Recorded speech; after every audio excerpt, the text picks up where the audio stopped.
আসছিলাম মারা কি বলছিস তুই? শালা আমার ডিমটা থেকে গেল কোটি কোটি যে কইলো বাবা 200 টাকা দেখি তো হারা গেছে কেন আশপাশে না আমি ওসব টাকা বেকা দেখিনি ভাই।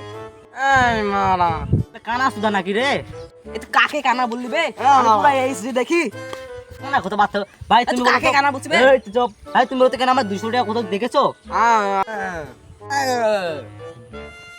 না আমার তো বিষয় নাই এই এত রাতে কার বিয়ে আসছে বাবা? এই বিয়েটা করা লাগবে না, রাত মোবাইল সওগা। তুই নানির সাথে বিয়ে করবি মানে আজকের বেলা আগে কিছু দেখতে আসছে তাই দাঁড়া। এই রাতের বেলায় কই তুই? তুই আবার তুই আবার টিয়া শুরু